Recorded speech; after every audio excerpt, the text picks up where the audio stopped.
start recording this. So we'll start at 10:08. And what'd you call this thing? Falling chain on a scale. Chain on scale. All right. So I'm going to write that twice, once in my notes. Falling chain on scale. And this is from Physics 121. While I'm thinking about it, let's go ahead and share my phone so I can angle down on my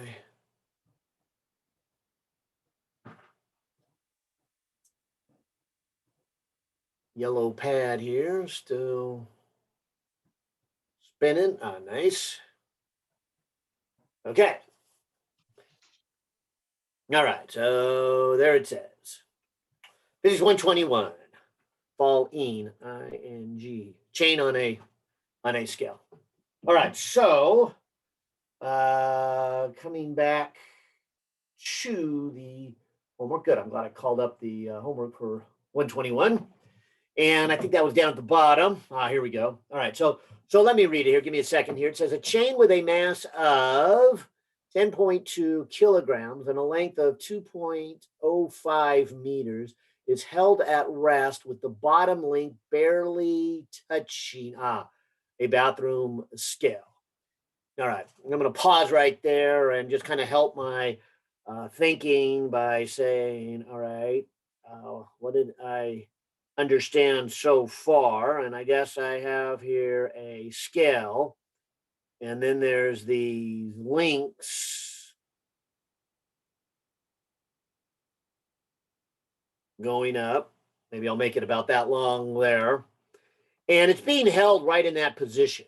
I think. Let me come back and read that because I think I read the bottom link. Yeah. The bottom link right there is barely touching the scale. And at time equals to 0, the chain is dropped. Okay. At a time t later, the length of the chain, x, equaling 1/2 gt squared, has fallen onto the scale, and the remainder part of the chain has a speed of gt. Okay. At this time, the forces on the chain are. Okay. So I think they're trying to help you here. Before I read that, I'm going to draw another picture at some moment in time later. And probably the chain won't fall uniformly on the scale like I'm trying to draw it. It'll probably kind of clump up in a pile. But if it'll be okay with you, I'm going to kind of lay it straight out so I can have a visual picture of what's on the scale. But here would be the idea that this scale would be pushing up. I'll call it a normal force, if you will. I'm trying to remember if we've been using capital N or lowercase n for a normal. I think it was capital N, wasn't it? We've used mostly capital N. Yeah, so let me call that a capital M just to kind of go with what you're used to seeing here. But before I continue reading, I kind of hope what you're kind of getting out of this is that this scale would be pushing up for one reason, because it's supporting the weight that is actually on the scale. But it's also pushing up for another reason, and that is each link as it hits is then needing to be stopped. And so we would call that an impact force. Hey, we got to stop them. They're moving. And to add to this, each link that hits is actually going a little bit faster. Maybe coming back to my original picture right here, if I just go 3 links up, then that third link falls a kind of a short distance before it makes impact with the scale. Whereas if I go maybe 8 links up, 1, 2, 3, 4, 5, 6, 7, 8. Oh, that's the top in my picture. Then that link has fallen a much greater distance, or you might even say much greater time, because the in the description they say the distance it has fallen is 1/2 gt squared, and I hope that makes sense. I can go back to No, it kinematics. does. Yeah. And then it would also be traveling with a speed of gt. Right. And again, that's from our kinematics. Okay. And so that's just directly given to us. All right. And so that's why number 1 says the weight of the whole chain. Wait. At this time, the forces are in the chain. Oh, on the chain. Okay. So on the whole chain, it's the weight of the whole chain. So well, let me I just should just keep reading. Yeah. So the whole chain's being pulled down by gravity, mg. Okay. But 2, the scale supporting the chain of length L. Okay. And so that's what the author of this problem is trying to say here, is that the scale doesn't support the whole weight of the chain. It's supporting only a fraction of it. And so back to my picture, and maybe grabbing some colored markers here. Where's my green one? I'll just maybe kind of split the chain into 2 pieces and say there only part of the chain is actually on the table.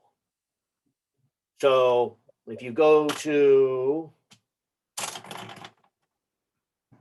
say, how much weight is on the scale, it's saying take the whole chain. So there's the whole chain, mg, but multiply that by the fraction that's actually on the table. So x over L.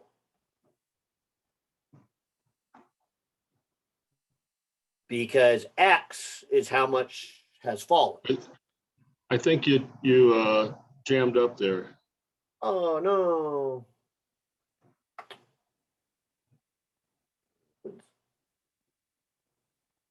Whole chain. Okay. Take a moment. It was doing this before, and it switches over to pause. Is there a way to like unpause? Just so weird. Huh.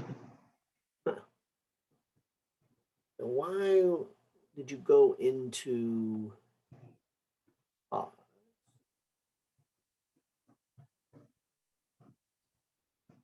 And that doesn't look like an unpause.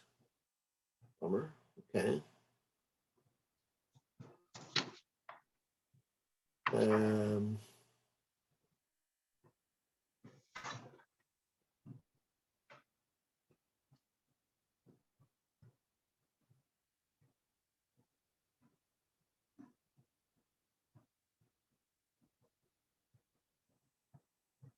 ah.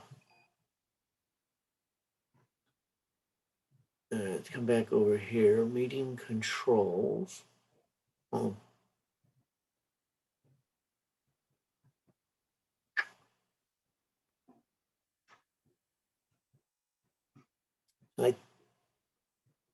I noticed this week when I was working with another one that when I was sharing a screen and I went over to another window, it turned what I was sharing into pause. And I kind of wondered if that was going on here, but I don't. All right, well, I'm just going to stop sharing and reshare.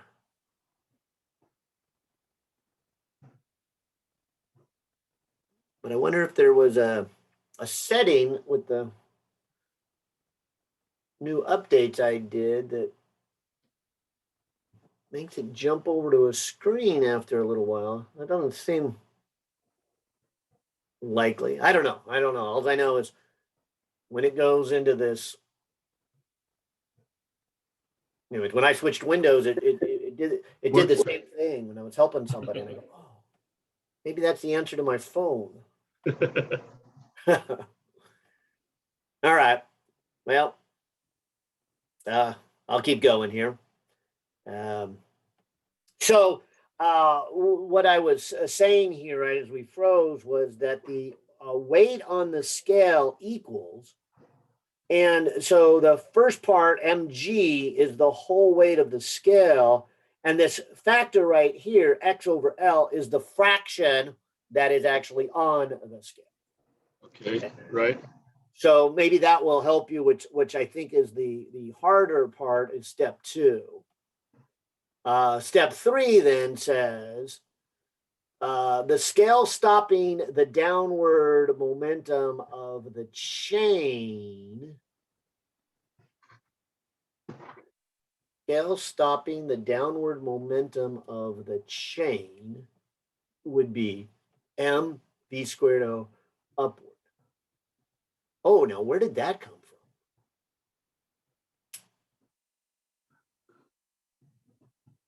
from? Would that be your normal force also?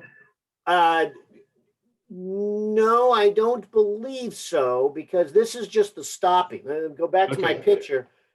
I would say that the total force upward is the normal force. Right. And I think what this is after is that these are made out of 2 pieces. The first piece is the weight, and that's what we just did. Right. And then the second one is this impact. And this would be the rate at which the momentum is changing. Let me work that out, because to me, that's not immediately obvious. Let me just read it again. He says the scale stopping the downward momentum of the chain. All right, so I'm gonna do this. I'm gonna say dp dt. This is the change in momentum with time. And if you, maybe I'll make kind of like a mathematical line, an artificial line here. I'm going to come over to my chain here. And I'm going to just draw maybe kind of a horizontal purple line right above the scale. And when one of these links crosses that, it has a certain momentum. Then it hits the scale and it has to lose that momentum. Right. So what I'm saying here is this scale right here, maybe I'll point to this one. This is the change in momentum per time. This is the actual, hey, stop the movement of the link, this dt. Okay.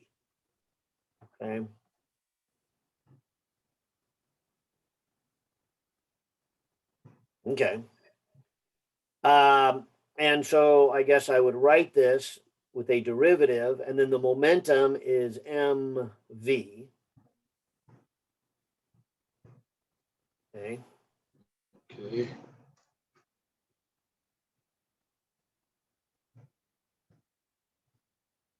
Huh. And I wish I saw an easier way. I hope I don't get us lost in unnecessary stuff. But my reaction on this would be to do something like the following. The derivative of this for a given link, and that's kind of the key here, would be to say at that moment for a given link going through there, I would have the rate at which the mass is moving through that category, if you will, times the velocity. So how fast is that link that goes to this purple line? And then at what rate is its mass traveling through? And then I'm going to use that word density again. And we got into this discussion last week. And maybe I'll put it up here. But density would be something like mass per length.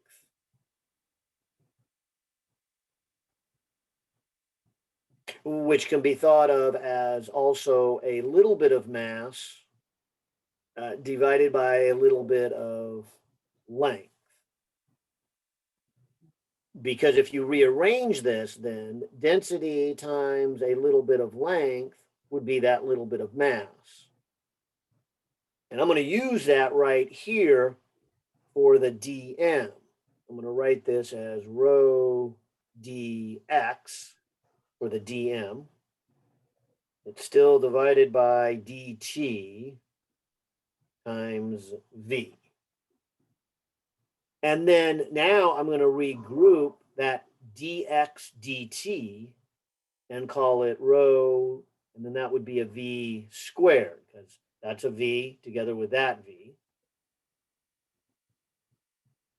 And then the density is the whole mass divided by the whole length, v squared. Right. Let's see, what did he say it was? Yeah. Just that. Yeah. Now, I guess part of my question is, well, and it doesn't really matter because, this is a help session, but were we supposed to figure that out or just take that as given? Well, I mean, he gives it to us. I don't know. Yeah, so it sounds like we're supposed to take it as given, but I think as you are pointing out, it's helpful to see why we have it. Otherwise, Right. Otherwise it just makes the problem kind of a blind plug and chug. And Right. yeah, okay, so I would I'll call those given, but and hopefully they're given, but hopefully me working out equation 2 and equation 3 were educational. Mm-hmm. Oh yeah. Yeah. Okay. Now, plugging in using down as the positive direction, the net force on the chain at a given time t is then given by this. Okay, so the chain then, and so he puts here force as a function of time. What gravity's pulling it down, so there's mg minus. All right, well, here's where I'm going to come back up to my picture, and this is where this equation 2 and 3 come into play. So the equation 2, part of the force from the scale is from the weight, and the other part is the impact. And so this weight, this is what we meant here in number 2. So let me subtract the x over L mg. And the other is this impact, which we just did in equation 3. And so that's m over L V squared. Okay. Now, if we put in our equations, and I guess way back here where we had an equation for x, we can put that into here. We also had an equation for v, which we could put into here. So if I put in my x, that would be a 1/2 gt squared for the x. And then there's the mg over the L. And then the second term, which I call the impact term, the m over L, and then the v squared would be a g squared t squared.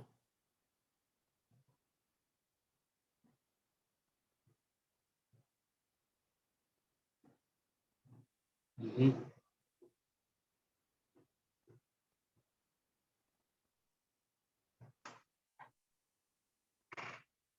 Well, just looking, I think that's going to come out to be the same as his. I'll keep going. I've got the mg because I don't see it quite yet, but maybe I do. Okay, I think I can see it. I think it's going to work out. But if I scan this real well, these two I think are like terms, aren't they? They got a g Yeah. squared and a t squared. Yeah. They got an m and an L. Yeah, and then this is okay, and they each are negative, okay, and this is a 1/2, and this is a 1, so that makes 1.5, which can be written as 3/2. Oh, okay. Yeah. Okay, so 3mg. Yeah, okay, good. Thought maybe I was messing up. Does the part in the parentheses, does that represent the part that is already on the scale? Yeah. So I would say this is the part that would be the normal force, normal from scale. Mm-hmm. And then going with you kind of breaking it down, this right here can be broken into two pieces. This is what we combine together. This one here is the amount of weight on the scale. And the second piece is the, for lack of a better word, force of impact. So this is the links, Okay. the links actually hitting it. Right. Yeah. Okay. So when you say you want to know an equation for the force on the chain, you add up all the forces on the chain, and that's why this first one is the force of gravity. Force of gravity. You might even call that the force from the earth. Right. And that would represent the entire chain. Yeah. Okay. Yeah. Exactly. Okay. So we've got now an equation for the force on, as you said, the entire chain. And it says the time when the net force on the chain switches from downward to upward. Okay. So in our little analysis, I didn't know if you caught it, but we were calling down positive. Right. Okay. Mhm. So we want to know, when does it go from positive to negative? When it switches from downward to upward. It looks like you got a question in your eyes. Well, it would, I assume they're talking about the entire chain, not each individual link. Because it would switch, Yeah. it would switch every individual link, wouldn't it? Oh, yeah. I think they're talking about the whole chain. Yeah. Okay, yeah. All right. And so this equation, which maybe I'll box in green right here. That's on the entire chain. And so maybe this first question, the hardest part might actually just be the words of it, because when it says you're switching from a downward to an upward, if I had a graph, let's say, of force versus time, if downward is positive and upward is negative, the switch would occur when the force is zero, right? It's when it would be going from, so it was positive and it switches to negative. Now, by the way, I'm not saying it has this shape. In fact, I can even see, according to this equation, the shape should be an upside down parabola. It's got t squared, so it's a parabola. It's got a negative. So Right. this is the shape I just drew was me just kind of freehanding. And after I drew it, I realized, oh, that might not have been a good shape, because that doesn't really represent our equation. Our equation is actually a downward parabola, more like that.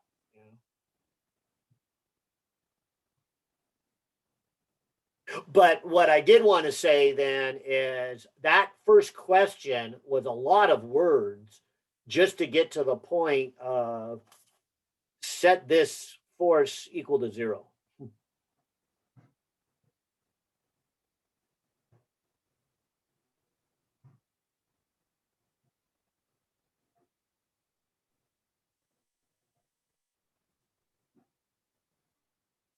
And now if I move it over, I get 3 over 2 mg squared t squared mg squared t squared L equals mg. An m would cancel, one of the g's would cancel, sort of with just a 1 over here. So if I bring the 2/3 over and then the L, so 2/3 L, looks like I've got a G, and then that would be T squared. So if I then took the square roots, I would get T. Oh yeah, and this one has solutions worked out if you click on it, right? And they get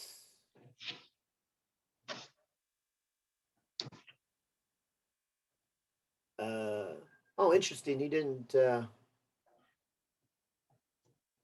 simplify the m and g under the square root. I think we're looking at the same thing. Let me come back up here because we have numbers. So let me grab a calculator. Let's see. The length of this chain, what was the length? 2.05. So there's the length. Divide by 9.8. Okay, then multiply that by a 2/3, and then take the square root.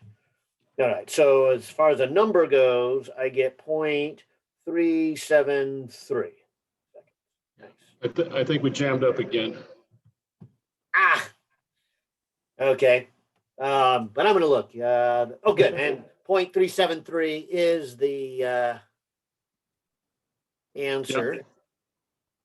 So did that part right. Yeah, so I guess I would say probably the hardest part of our discussion here was really where did all those equations come from? Once we got the equation, we just had to set it equal to 0. All right, well, let that try to connect while I go to the second part of this question, which was the maximum downward momentum of the chain during the fall.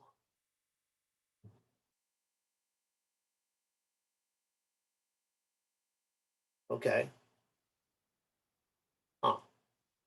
Now, I guess my gut reaction is there might be a couple ways to go, but given that this problem seems to be centering around, I'll call this the master equation in green. Why don't I go with the direction that says this, that the force on the chain is equal to the derivative of the momentum. So if we were to move the time to the other side,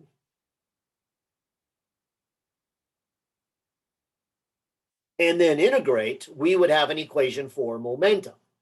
And since this says find the maximum momentum of the chain, that's kind of my clue when I read that to say, okay, I need to find the equation of momentum. Okay, so let me integrate both sides here and say, all right, so this is my equation.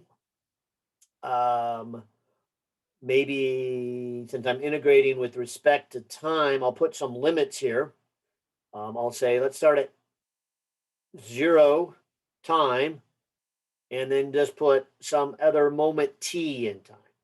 So t I'll leave as a variable, so I could say, all right, when I get done with my integration, I could put in the t. I could put in 1 second or 2 seconds or 3 seconds, and that would be then the limits of my integration. But it's kind of nice to leave the limits as a variable. Over here, same thing with momentum. I could say, all right, the starting momentum, and they made it very clear that it started from rest, so I can put a 0 there. And then on the upper limit, I'm going to do the same thing. I'm going to call it a P for the momentum. And so that would be the momentum at that moment in time. So in other words, if I put in 1 second for T, I would get the momentum for that 1 second. And if I put in 2 for T, I would get the momentum at 2 seconds. And that way, right, I can have an equation that has a T in it, not a particular number. All right, so here's my integral from 0 to T, and then this F is mg minus 3/2 m over L g squared T squared dt. Now, the right-hand side is the easiest of the integrals to do because that is then just p evaluated from 0 to p, which is just p. Okay. And so if I do this integral, I get mg, and that would just have a t. This other one would be these constant values. Let me just write them alone. But here's t squared. So if I integrate that, I get t cubed over 3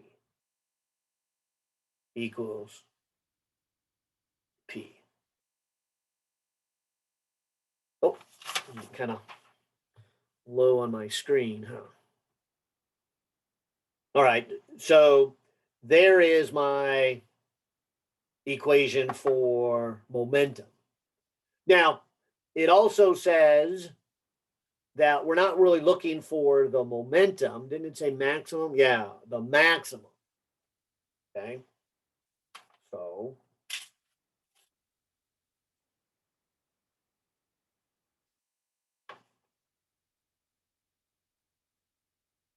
wait.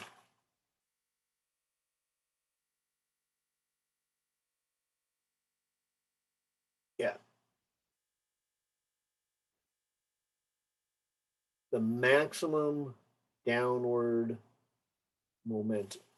Okay, well, let me circle this. I'll do this one in green also.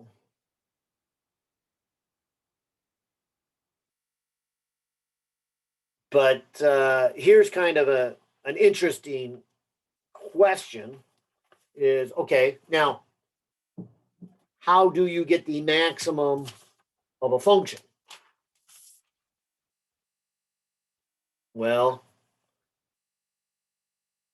don't you get maximums and minimums by, I guess there's three options. You take its derivative, so dp dt, and set it equal to 0, right? It could also be at the endpoints.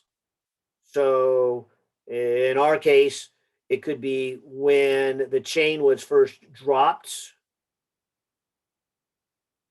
or when it fully hit, full hit. Now, I think it's safe to rule that one out because we know when it's first dropped, the momentum is 0. And we also know that when it fully hits, it now comes to a stop again and the momentum is 0. Okay, so even though mathematically, I'm thinking of our calculus, we could look at the endpoints. That's not going to be them for our problem. And again, thinking about the calculus, there's other places where you have to look, which would be where the derivative is undefined.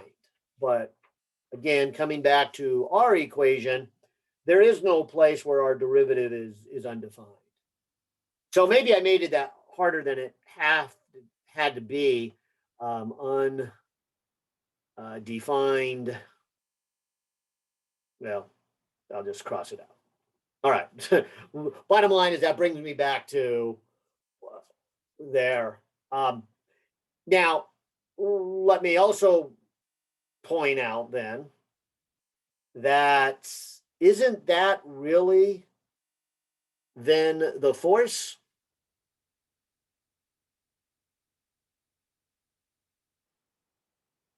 So I guess what I'm saying here is mathematically, I might be tempted to take the derivative and set it equal to 0, but I think I've already done that. That was really what part 1 was about.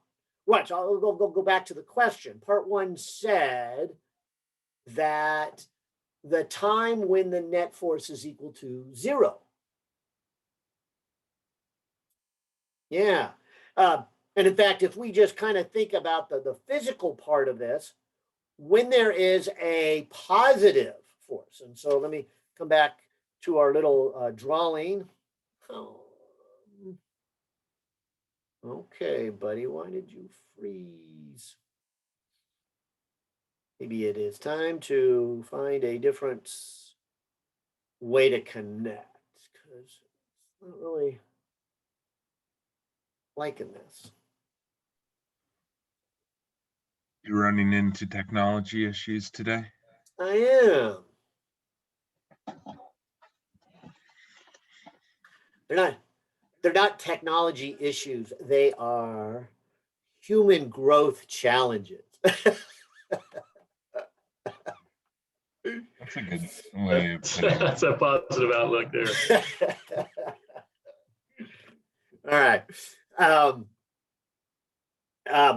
But what I was in the process of trying to say here is if, and I'll try to put my hands on the screen, but if you had something that's being pulled down, as long as the force is down, it just gets more and more and more and more and more and more momentum.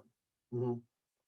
And then when the force starts going up, it loses momentum. Now, it still might be moving down. So maybe it's easy to think about a single object. Maybe I'll just take like this cap, this blue pen. If I start maybe at the top and I go down, down, down, down. And as long as the force is down, which in our case is the positive direction, the momentum just gets higher and higher and higher. Now, at some point, maybe about halfway down the screen here, let's say the force is now up, which is now it turns negative. That's going to be slowing it down. So when the force goes this way up, we start losing momentum. So whether or not you want to look at it like I just did conceptually physics, or look at the math, the real key here is the momentum has its maximum when this force is equal to 0.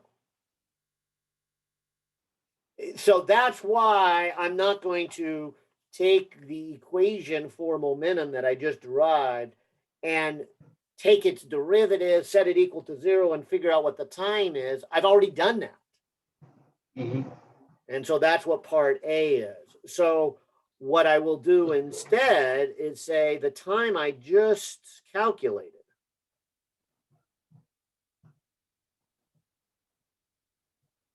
in part A, that time right there is the moment in time where it has its most momentum. So I'm just going to put it into this equation. So the M, let me get some numbers here. The M is 10.2. The G is 9.8. The time is 0.373. Now the second piece of this is the 10.2 for the mass. The G is the 9.8 squared. The L is the 205 meters. The time is the 0.373 seconds cubed divided by 3. And that was this equation we got for momentum. And the key was just to figuring out what time to use. And now I can put things into my calculator. So 10.2 times 9.8 times 0.373. Maybe I'll just calculate that one on its own. 37.28. Okay, minus. And then let's do this one. This one's quite a bit on its own. I'll just do across the top first. 3 times 10.2 times 9.8 squared times 0.373 raised to a power of 3. Then divided by 2, divided by 205, divided by 3. And so this is a 12.40. So if I grab that 37 up there and subtract last answer, I get a 24.8. Well, let's round it to a 9. 24.9. And I guess I haven't been keeping my units here, but that would be kilogram meter per second for the max momentum. And match. Oh, good. And it matches the solutions. When the force equals 0, is that the instant that all of the chain would hit the scale? No, No. because the scale is always pushing up, Right. and gravity is pulling down. So I would say that when the force equals 0, I have some of the chain, and actually I'd be kind of curious how much of the chain. In fact, maybe I'll go back. I know it's not a question, but I'm kind of curious how much of the chain is actually on the scale, because the scale's pushing up, and I'll go back to the first picture here. The scale's pushing up for 2 reasons. One is part of it is the weight on the scale, and the other one is the impact. But Okay. what's also pulling down is really the part from gravity that is not on the scale. Well, no, I'm sorry, I shouldn't say it that way. The part that's getting pulled down is the whole thing. Right. The whole thing. So I would say at the place where the net force is 0, the upward force is equal to the weight of the chain. That's probably a good way of saying it. And the upward force is not just the weight of the chain.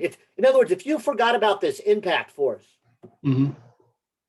you would think that the net force is equal to 0 when the whole chain is on the scale, because then the scale has to support the weight of the whole chain. And of course, gravity is pulling it down by its weight, and that's when the net force would be 0.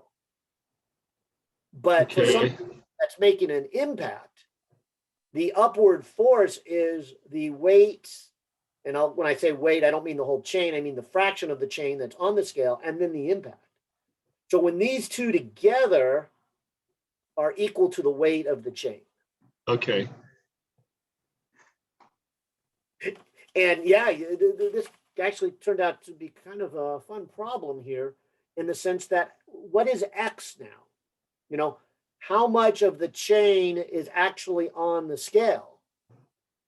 So let's go to this 1/2 GT squared and put in our numbers. So 1/2, the G is 9.8. And the T is that 0.373 squared.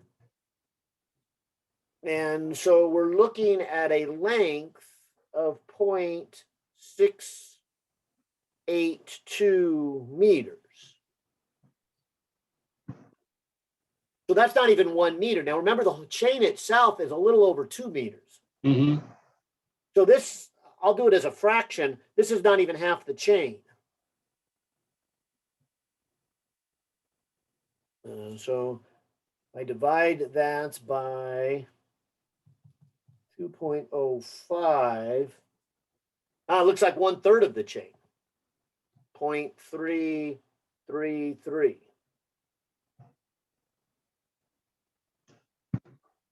So that's the impact, the most impact. Well, not the most impact. The P max. P max. Mm-hmm. Yeah. So it's the point at which you've got the most weight and the most. Well, no, that's not. I'm just trying to think how to look at this. It's not when you have the most weight on the scale and the most impact on the scale. It doesn't represent that. No. Well, it represents the most momentum. The most momentum. So it's a balance. I guess I'd say this way: as you drop the chain, right, the momentum is building up, but then as more links fall on the scale, the momentum drops down. There. Okay. Yeah. Right. So we're just trying to find a ratio of what you have this much of weight already there, and this momentum. Where is it the maximum? Because at some point it becomes less because you have less chain falling. It has less impact. Okay. Okay, that makes sense. Thank you. You bet. That is nice one. All right. Thank you very much. Okay, let's see. And actually, I should just check. Let me throw out there if anybody's come in from 102. This is your priority time. And I didn't see anybody from 102, so I took the first one in the chat.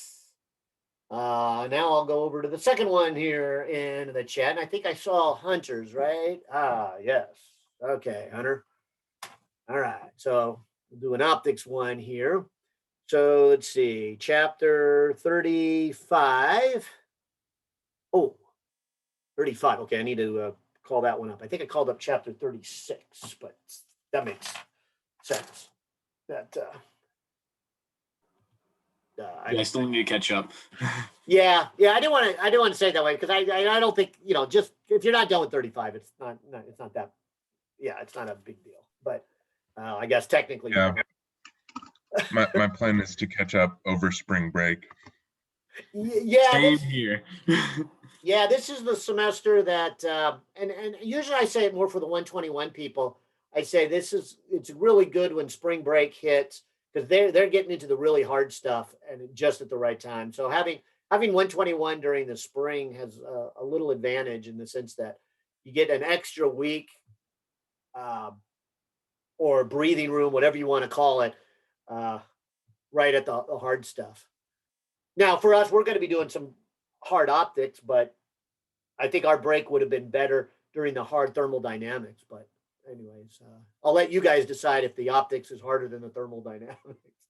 But I think most students tell me the thermodynamics was. That Anyways. was pretty tough. Yeah.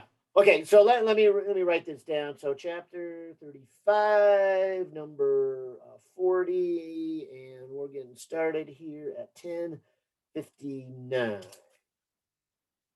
Okay, so let's me come back. Oh yeah, good. And I kind of misspoke when I called up the homework. I called up the homework's in one big package, so it's everything. Okay, good. So I guess I was thinking more of the solutions, and I haven't called those up yet. All right. Yeah, I had a hard time visualizing this one a lot, like what it's actually looking like. Okay. So, okay.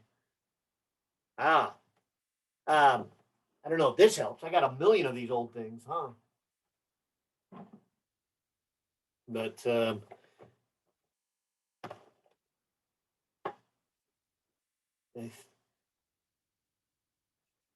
I know I'm old enough to remember many memory mediums, but I think you guys are still familiar with the compact disc, right? Yeah, definitely.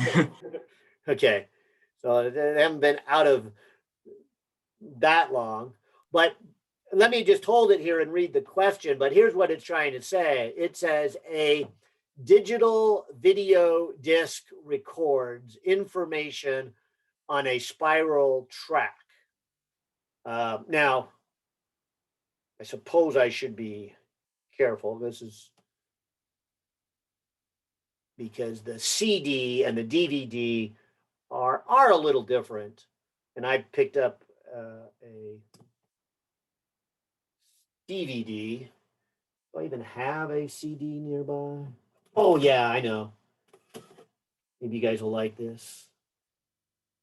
Boy, does this go back long before. What you got for us, Mike? What have you been listening to? Yeah, but I got my old collection of legends right over here. And they come on I think there's 12 CDs. Let's see what's on this one. All Right Now, Born to Be Wild, My Generation. Cool. What's this one? Oh, there's a Christmas CD. What's that doing in there? All right. Oh, the Tambourine Man. Anyway, so all these classic rock things that long before you guys were born. But anyway. Solid. So let me just grab the CD for a moment. But you can't really see it with your eyes too well. But if you were to put this in a player, it's a spiral. And the laser follows along and just kind of spirals in, playing one song after another. Okay. And The then rainbow on the back of the disc is a perfect example of the light optics of what you've been showing us in class. oh yeah. Actually, I don't think we've got to. There's a point I think this week where I hold it up in class. Uh, The one where you make the spectrum out of the sunlight. yeah, well, I do it twice. I probably did it the first time with a prism, and that's what you saw so far. Mm-hmm. Yeah, and now I do it again with a because it's a little bit different. This is diffraction, so this uses wave interference. Ooh. So you'll see it again. Mhm. Yeah, yeah. So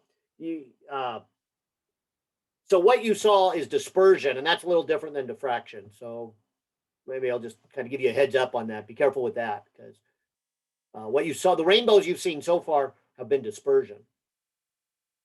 Anyways, and it's the side of this that I was kind of focusing on. You'll see that, and it's get the edge of the camera here. But there's a little plastic piece first before it gets down to the reflecting bottom. And that's what this is saying, because it looks something, if I can draw a picture, here, let's call this the mirror piece right here. And that could be an interesting discussion in itself. I'll try to stay away from that. But if I were to put this in a player, and you usually put it so the reflecting piece is down, so the laser is shining upward. So the laser is coming and pointing up at it like this. And there is a plastic coating on here.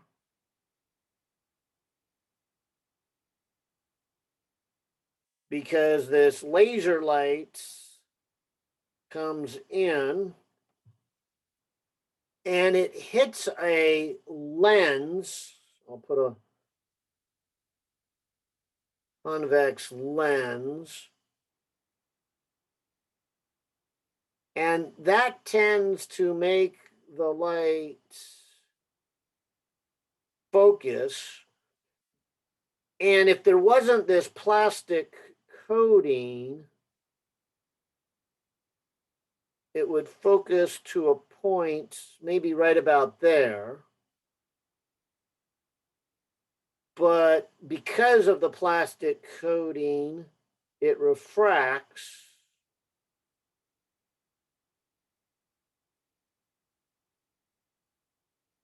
And comes to a narrow point a little bit further out or deeper in because of the plastic. And as you can see in the diagram, they call, of course, this outside is air. And then they say the plastic has an index of 1.55.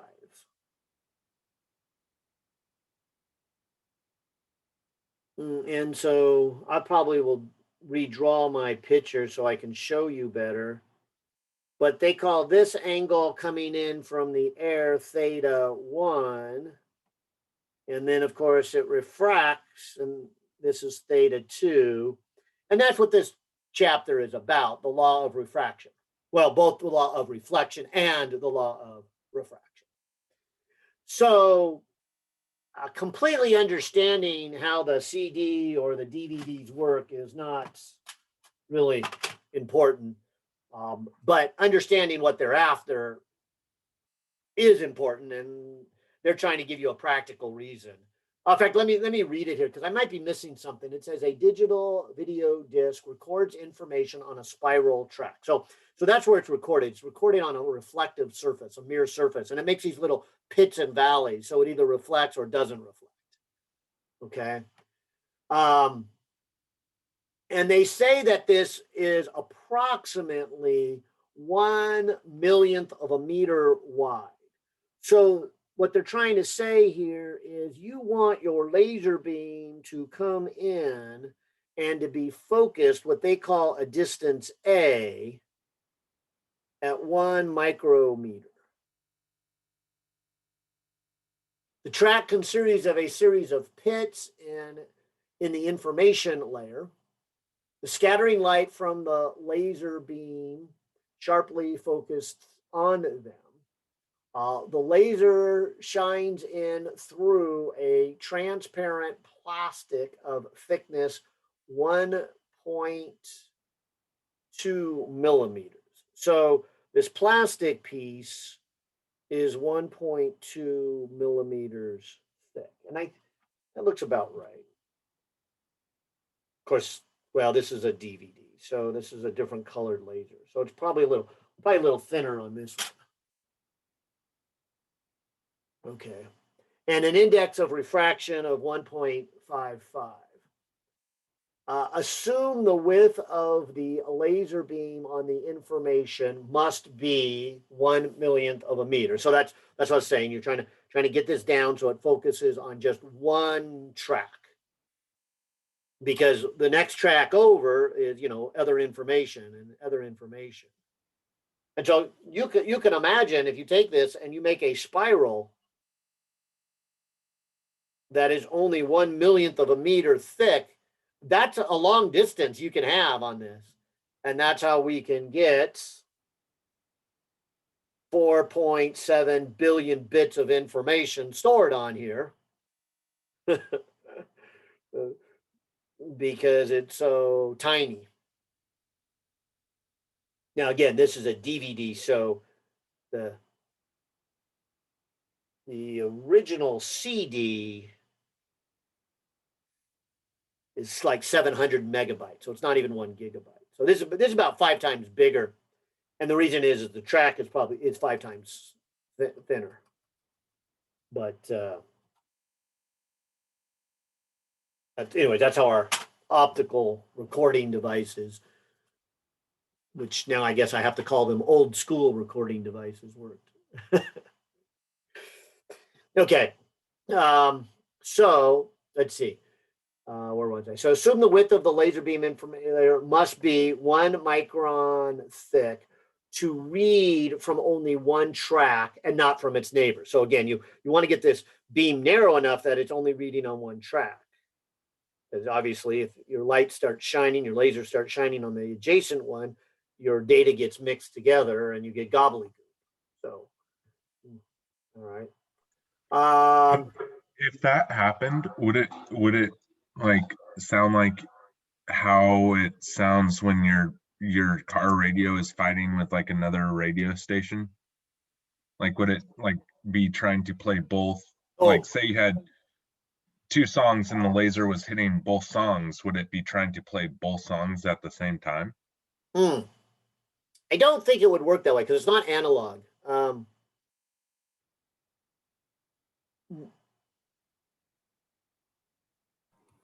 No, when digital things interfere, they tend to,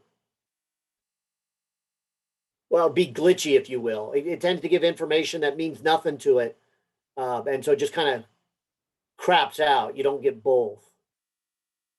Yeah. So I don't think it would. Actually, and I was going to say some more about the mirror surface, but I'll wait because when we get to diffraction in the next chapter, we talk about this some more. And there's some neat technology in here that significantly helps reduce what you just said, Daniel, about how it interferes. So there's some technology in there, so things like that don't happen. But I'll leave that alone. So there's actually a little space between each track so that the tracks don't bleed together. Let's see. So assume the width of the beam when it enters the transparent medium from below is 0.7. So now that we've talked about it, and I hope that wasn't unnecessary talking, but Hunter, you were asking, it would, kind of help you, I think, understand the big picture of what they're talking about. Yeah, that makes a lot more sense. I was curious. I'm like, why are we focusing in on one? Yeah, I was confused about that. So thanks. Okay. So now let me redraw it with a little better pattern without the laser beam. Let me just draw what they have. They have the laser beam coming in. So the part they didn't draw is this lens back here and the original width of the laser beam. And so now the laser beam is coming in. And I guess they didn't do that because we don't do the convex lens until chapter 36. So since you're a little behind you, I don't even know if this makes sense to you yet because you haven't done the converging lenses yet. But I'm going to guess you're a little familiar with lenses. Yeah, I'm familiar with them just from the past and stuff, but yeah. Okay. All right. So if you take, a magnifying glass and let the sunlight come in, you can narrow it down, and so that's what's happening here. And so it hits this piece of plastic. I'll just make the plastic bigger, but I'll focus my attention on a piece that looks like this, because they're saying here then, assume that the width of the beam that enters the transparent plastic from below is 0.700 millimeters. So that's the width by the time the laser beam has already done a little bit of focusing and hits the piece of plastic. And so this right here, in terms of our optics, we would call the incident angle. This is the theta 1 that it's coming in at. Okay. Then it refracts. And since we're going into a piece of plastic that we said had an index of 1.55, then it would bend towards the normal. That would be theta 2.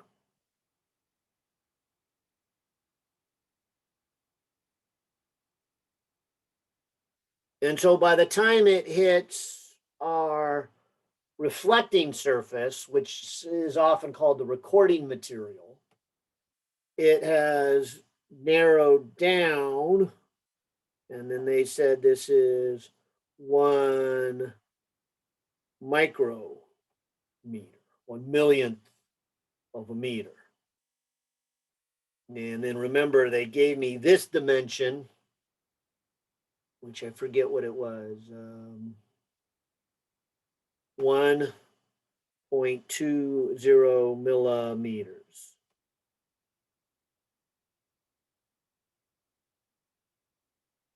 Okay. The lens makes the beam converge into a cone with an apex angle of 2 theta 1. So if this had continued on, and I hesitate to draw it, I'm not even sure we need it, but maybe I bet I do. All right, let me just draw what would have happened in green had it not refracted into the plastic. It would have met right here at an apex angle. And they said that this full Are you drawing angle, right now? ow, bummer. This full angle would be 2 theta.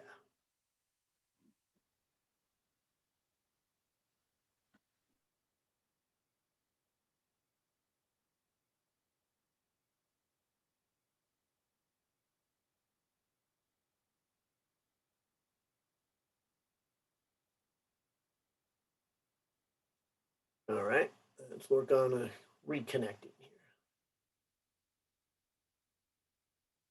Okay, and not sure where it blanked out on me, but I was trying to draw where the light would have gone in green here.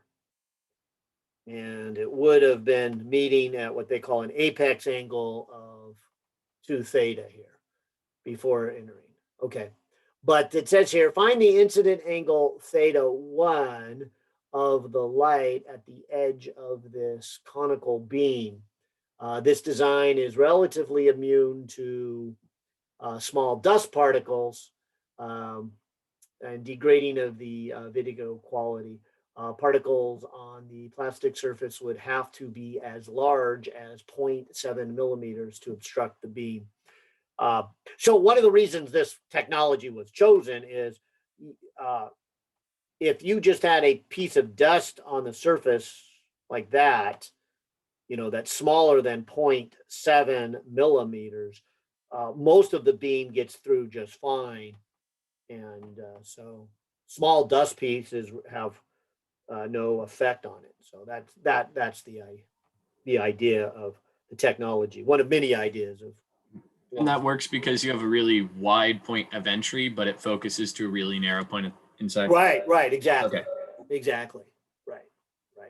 And I think if I remember right, the optical video recording was actually designed by NASA. NASA was looking for a way to, store things better, and they came across this, and then being a public agency, then they, let the world know, hey, you want to have better technology, and then the video disc was born. So so NASA and DARPA do great jobs on these things. Yeah, advanced technology. So Yeah, I think they did the internet too at DARPA, like back with TCS. DARPA started the internet. Although in that case, if I remember right too, then that was left as a military project for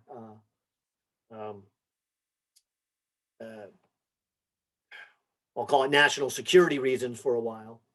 And then eventually it was like, well, okay, let's,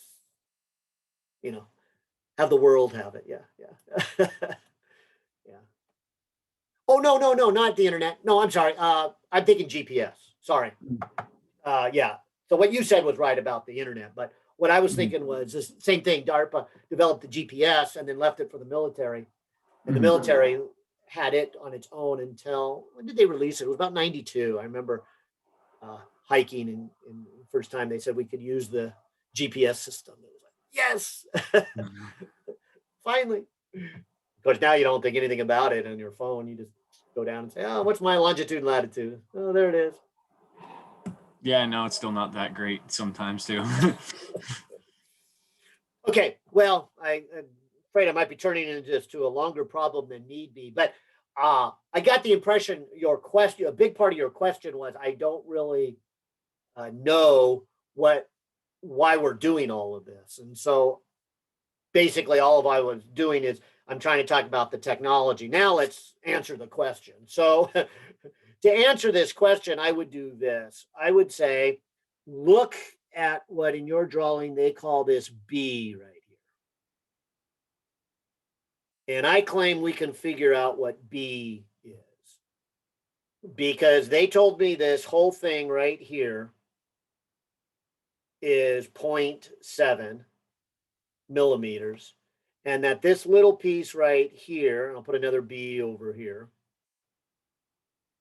but if you look across the top, B plus 1 micron plus another B would be the 0.7 millimeters. So maybe I'll write it as 2B, and I'll keep it in millimeters. So this would be 0.7 millimeters minus, and so 1 micrometer is a thousandth of a millimeter. Oh, I guess that's almost small enough that I'm tempted to ignore it, but let me not. So let me go 0.7 and subtract 0.001. And so 2B is 0.699. Well, let me divide that by 2 and get 0.3495 millimeters. Okay. Now, looking at this triangle or this theta 2 here, I can go tangent of theta 2. Tangent of theta 2 would be this B over this thickness of the plastic, which is 1.2. So 0.3495 divided by 1.20, and both of these are in millimeters, will allow me to find theta 2. Let me just check the mode on my calculator. I'm in degrees. Okay. So if I go inverse tangents of 0.3495 and divide it by 1.2, looking at an angle of about 16.24 degrees. Oh, you're going to freeze on me, aren't you? You called it. Yeah, I'm gonna look. Is there something going on in my computer that makes it do that? Is your phone, does it have a lot of storage space or is it like pretty filled up? It's got quite a bit of storage space. Yeah. Okay, yeah, if it's free, then that might not be the problem. I know sometimes when your phone gets really filled up with data, it runs slow. So Could be that it needs an update too. Apple has one of those like every week, right? Oh, Yeah. I should have checked that. Yeah, I know. I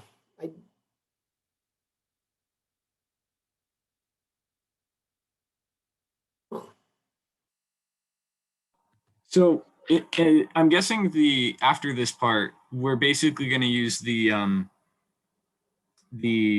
using that n. We're going to go ahead and try to figure out what that theta 1 is, right? Because I know we yeah, have yeah. So equations.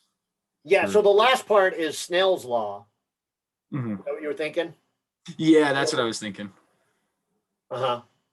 Yeah, I didn't think to even approach it from that part first by going ahead and finding theta 2. I was just trying to find theta 1 and I was confused and also confused with the rest of it, but it's besides the point. Mhm. Yeah, so in terms of our new physics stuff, this is pretty short, right? This is just, okay, it's in air. So I got N1. Now I got sine theta 1. It's going into the plastic, 1.55. And sine of number angle 2, which we just got from geometry. So that's probably the hardest part of this problem, is realizing that you can get theta 2 from the information they gave us. I think it froze again. Okay.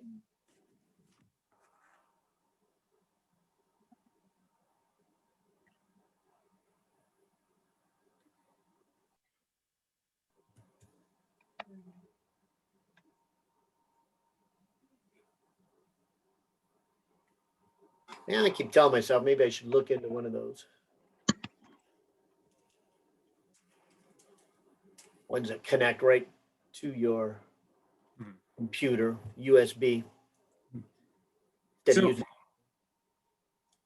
yeah, that makes sense. I had a quick question on that. So I know in our lecture we did mention one time that the n for air was 1.0003. Are we Right. always going to treat that as just one when we're going ahead and calculating, or should we add that on? Yeah, it's one of these things that it depends if it's significant or not. Mm-hmm. So in this case, we're going into plastic, which is 1.55. Mm-hmm. So using a 1 versus a 1.0003 doesn't really matter. But there are problems that it does matter. And I'm thinking of one in this chapter that had like a truck driver looking out and seeing a mirage. Was that this chapter? Does that sound familiar? I don't see it. That might be 36, because that sounds like something from the 36th lecture. Okay.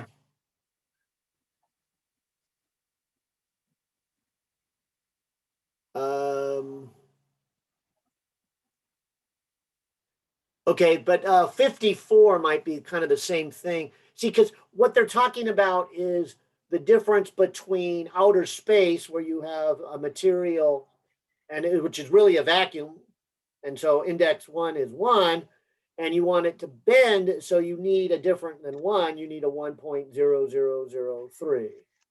So I guess the short answer really is, if you really are going from air to a vacuum, then it matters, because you want a distinction between the air and the vacuum. But otherwise, everything else, there's normally a big enough difference in the end there for it to be like negligible. Yeah. Okay, cool. Thanks. Yeah. Oh, and then while we were talking about that, I punched in the numbers to get the angle here, and looks like 25.7 degrees then is the answer that we are looking for here, for what is the angle. And this will give me a chance to call up the solutions to 25 and roll down. It's 25.7, so Okay. yeah. Awesome. Thanks for going over that one. Uh-huh. All right. Good. That was another good one. All right. In the chat. Oh, hey, nothing more here in the chat. That mean, maybe you guys were anticipating break time coming up. Okay. Well, I had a question, but I ended up figuring it out. Oh, nice. So.